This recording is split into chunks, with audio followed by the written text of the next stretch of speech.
Hello guys, welcome once again. This is Tech PBA. Thanks for joining me.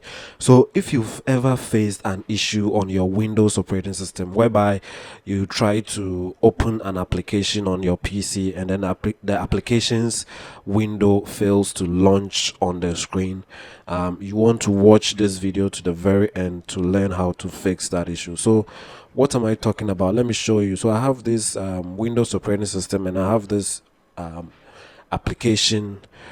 When I try to open them, so I clicked on the first application, the window failed to launch.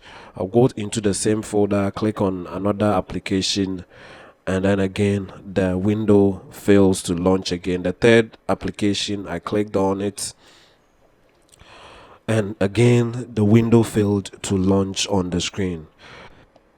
However, even though the application's window doesn't launch, when you open Task Manager and you look under the background processes, so in my case, I'm looking under the background processes of the Task Manager, you can see all three of the applications I tried to open, which whose windows did not launch on the screen. So the next thing I'm going to show you is that you have to visit, or you want to visit, this link right here. I will make this link available in the description of this video down below. Open a browser, paste the link, hit enter, and when the page opens, scroll down a bit and look under the .NET desktop runtime 10.0.11, and then under the OS section and beside Windows, you want to select the x86 or the x64. So back in the Task Manager, you can see that the applications are running in 32-bit. So we will click the x86, which is the 32-bit version. Click on that to download it. And when the download is done, you want to click on the downloaded file to install it. So the download is done. I will click the installer, click the install button right there to install the desktop runtime, the x86 or the 32-bit version. You could as well install the 64 version by clicking the x64 to download it. This is just fine because the x86 and then the x64 can run concurrently on the same PC.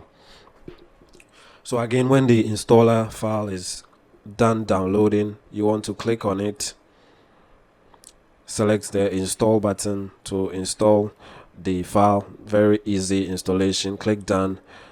From here, you want to reboot your PC by clicking the start button, clicking the power icon,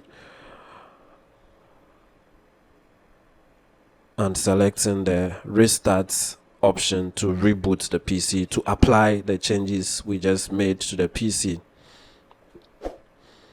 So when the reboot is done, another thing you can check is to click the start, click the settings icon, select update and security, and ensure that every single update there under Windows updates is installed. So click the install now to install every update over there.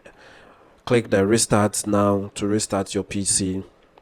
If that doesn't fix your issue, you want to also download the .NET runtime 10.0.11. Initially we downloaded the .NET desktop runtime. This time you can download the .NET runtime itself. Again, you can download and install the x64, the x86 versions. I've already downloaded them, so I'll click on them to install them on the PC. And just as we did before, right after the installation, you want to again reboot your PC to apply the changes.